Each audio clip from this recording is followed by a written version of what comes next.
Hey, it's Mark Wahlberg. Welcome to Click TV. Welcome to Click TV.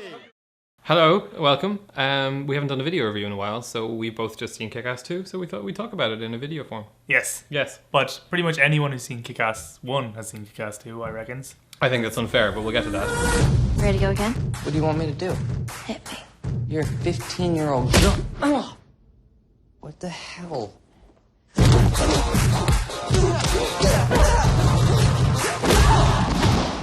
Oh, God. Oh, take your tampon out, Dave. Kick-Ass 1 came out in 2010. It was directed by Matthew Vaughn, and I really liked it. I thought it was much better than it had any real right to be, because the comic isn't that great. Yeah, that's true. The comic is it's a one-idea comic about I think a it normal was person. made pretty much at the same time as the comic.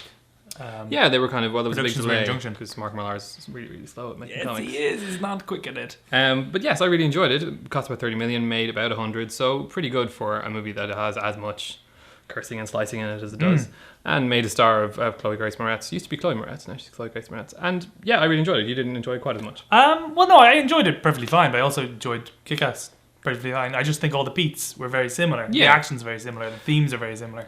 It's fair. I mean, humour it and is the a gore. different story, and it does. I think it takes some of the ideas of the first one and it pushes them on as much as you might expect it to. I mean, Hit Girl's a little older, and they do some interesting stuff with that. Some of the But action. it seems it's only because she is older. She's literally older But- as an actress. yes. Yeah, but I think there's enough there. I suppose this is a movie that's for fans of the first film. I mean, it's not really for... If you didn't like the first one, this has the cursing and the slicing, and it Yeah. has a young girl doing mean things to older people. It seems meaner now because she's not 12 anymore.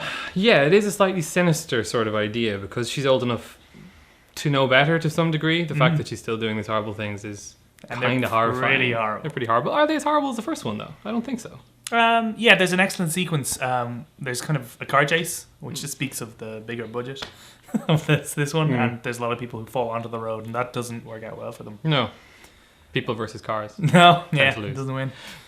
I don't know. I quite enjoyed this. I enjoyed it more than I was expecting to because it looked quite cheap. It looked kind of like a direct-to-DVD spin-off, but it does have decent production value. Some of the fights are quite good. Yeah, The scale's a little bigger than the previous one, but that doesn't necessarily... I did find the scales a bit bigger, but it also lacked the wow moments of the first one. Not that the first one had too many, because although it was interesting to watch Kick-Ass, who's just kind of a general loser, just get into fights and get his face kicked in. It wasn't actually an entertaining fight scene. No, It's a not good for way. him. No. No, absolutely. But in this one, everyone's a bit more competent. Everyone's a bit better with their batons or their knives or whatever. So actually, the fights are a little bit nicer. But there's no wow moments like when Big Daddy raids the warehouse or the first-person night vision scene Or the library gunfight we liked very much. Yes, absolutely. And there's nothing really like that in this second one. That's down to Jeff Wadlow. He's the new director. Matthew Vaughn he's an interesting director. He has some sort of flair to him, whereas Wadlow's a real sort of B-movie competent director. He also wrote the script, and that kind of speaks to that as well, that it's a very competent script. It does what you expect it to do, but doesn't do anything all that interesting. So yeah, I think if you like the first film, you'll certainly like Kick-Ass 2. If you didn't like the first film, Why are you watching Kick-Ass 2? What it's still just going to horrify you.